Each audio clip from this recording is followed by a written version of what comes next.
So this video is introducing Pinhead. I named her after a character in the movie series Hellraiser. And if you have not watched that movie series and you're into horror movies, I have no idea where you have been these last few decades, but that's beyond the point. I also thought this would be a good chance to get kind of in depth of what the features of an ML plasma is. An ML plasma's genetics is ML, lavender, and diffused. The ML trait can easily be seen by the lack of black pigment and the red eyes, if she will, stay still just for a little bit. Now, hopefully you can see if we can get her black eyes. Red eyes, I mean. Sorry, red eyes. If she will, yeah, there you can get a good sight. And lavender is a color variation. Lavenders have quite a big variance on them. Like someone on a forum once said, 20,000 shades of lavender. And the diffused is seen by several factors. One factor is no side patterns, like most corn snakes have.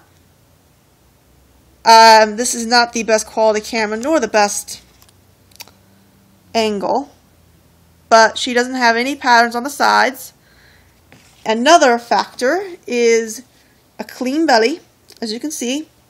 There are no checker marks whatsoever on her. It is completely and utterly clean.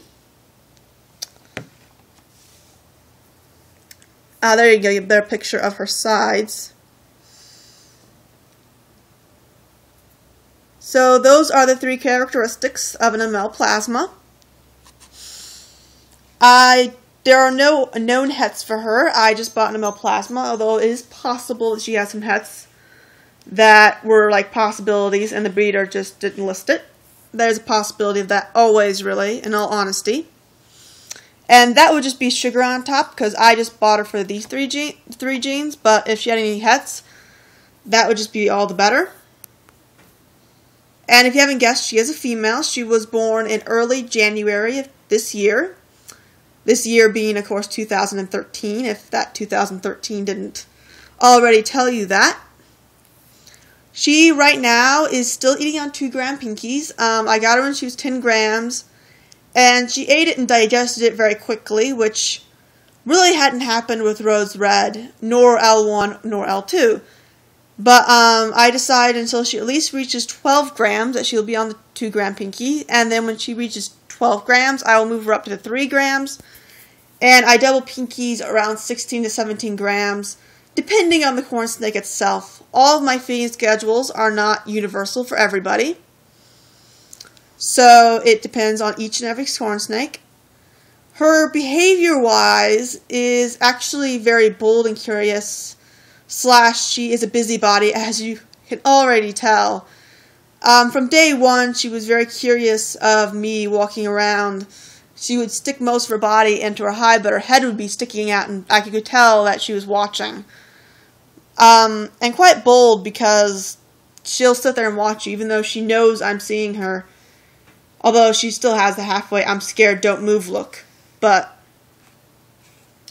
that is her and her personality. She is the bigger of the two that I got from Steve Roylance. Not saying that the other isn't healthy, she just happened to be bigger. All corn snakes, of course, grow at different rates. Color-wise, I'm not sure if this is really showing up on the camera. This phone really isn't that good of quality. But she has a really nice pink to her, much of a pink color to her, which it will go away as she grows up. Her lavender hasn't really come out to play, so to speak, yet, but I have no doubt that it will later on. And that is all for right now. I'm going to go put her back in her enclosure and go get the other one out.